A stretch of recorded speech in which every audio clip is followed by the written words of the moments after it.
Approaching 6:48 here this Friday morning, back with your top stories in our Sunrise Smart Start, and we've been following some breaking stories, beginning a situation in southwest Rochester, this very large police presence a little west of the Genesee River. Want to show you some video from that scene.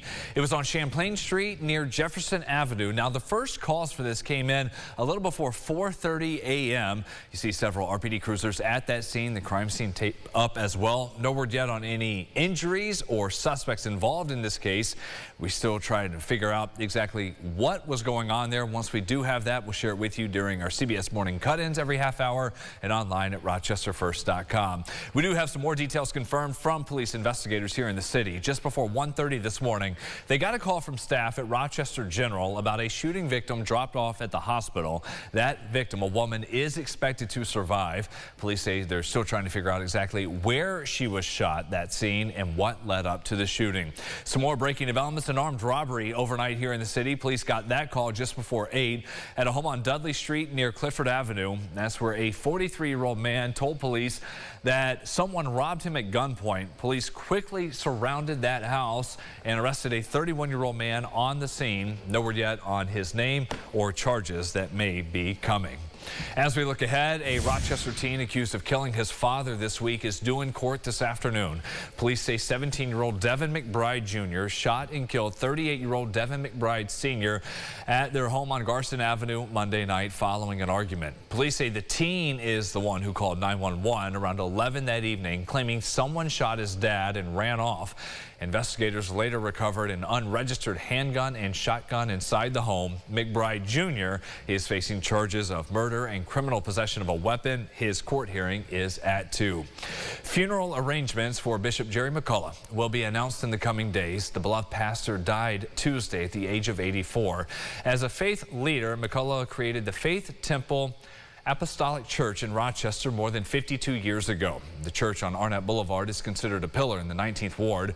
McCulla's wife and co-pastor Maggie says her husband's influence extended well beyond the walls of the church. Together, they launched programs to help feed those in the community and connect so many people to jobs. Last spring, the city honored both Jerry and Maggie during the annual Black Heritage Gala, noting the countless lives they touched in their service and the doors they opened for so many. Sunrise traffic here 10 minutes ago until 7 o'clock. We did mention that scene still blocked off Champlain and Jefferson due to the police investigation. Elsewhere, nothing of note on our main expressways as things are picking up here first Friday of this new year.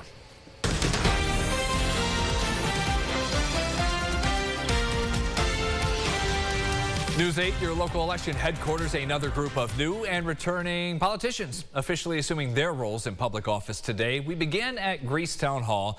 Newly elected board member Amaret Miller will be sworn in. She is the first woman of color and working party candidate to ever be elected in the town.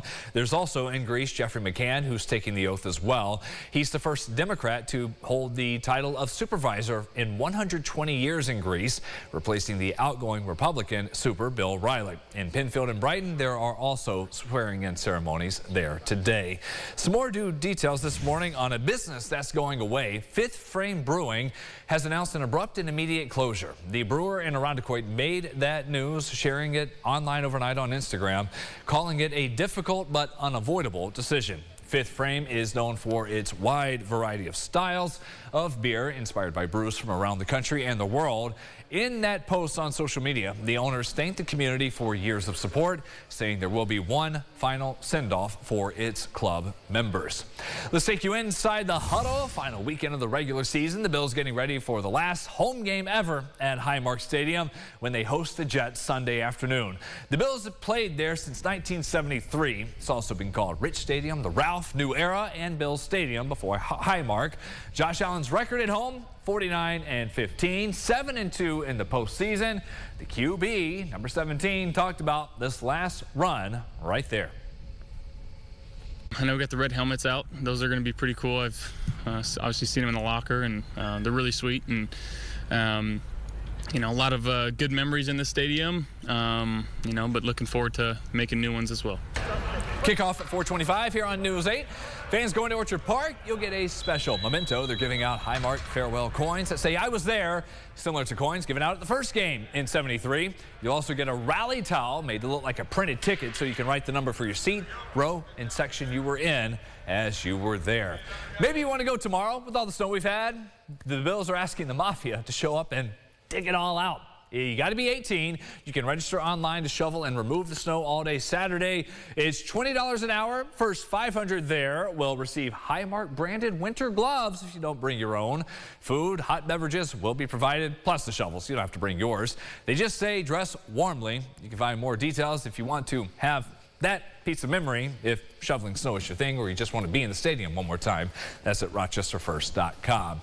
If you're staying in town, you want to have a little Disney magic, well, you've come to the right place. Disney on Ice is back in Rochester.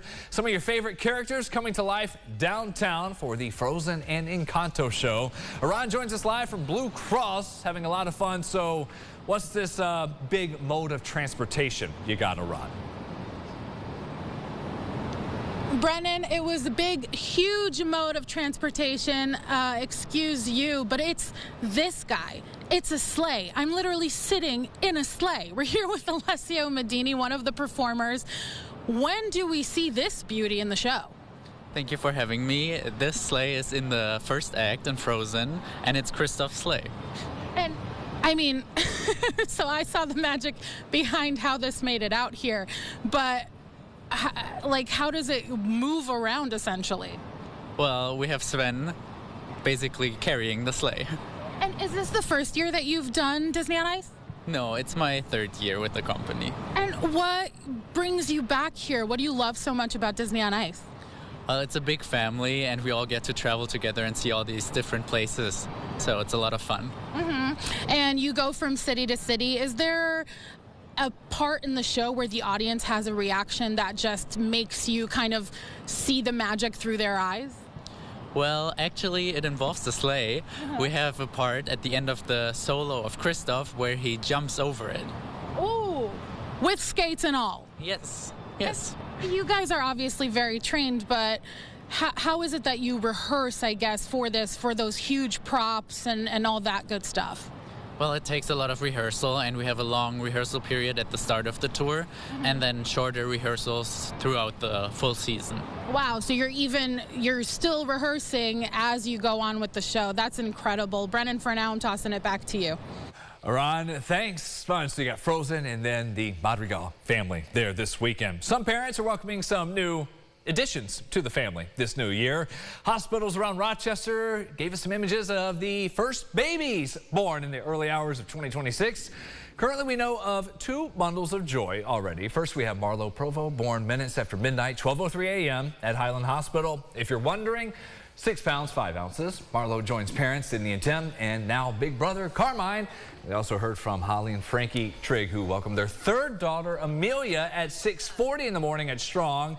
9 pounds, 15 ounces there. Kicking off Strong's centennial year. The hospital opened January 4th, 1926. Had his first baby come in 10 days after that. Congratulations, one and all. So sweet. Love it. Yeah, love those photos. Great to see happy families and happy babies there as well. We've got cold air, yes, check, but what about the snow? It's going to be along Lake Ontario, and that's the same with Saturday. A little bit more area-wide snow Saturday night, and then into Bills game Sunday. The podcast is back. Our first show of the new year, 9 o'clock, Second Cup of Sunrise on the Rochester First streaming app, also the top of rochesterfirst.com. Enjoy your weekend, go Bills, and good luck to all the runners in the half marathon. Winter Warriors, Bob, who's behind the scene here. Yeah, that's about right. Another 1,000 runners out there tomorrow at Get out MCC. there.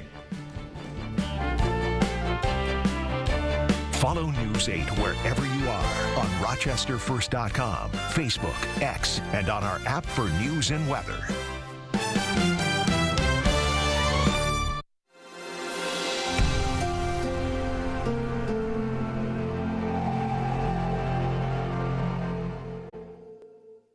Get the Rochester First streaming app today for everything you love from News 8 On Demand, plus exclusive shows you won't see anywhere else. Search ROC and download for free on Roku, Amazon Fire, and Apple TV.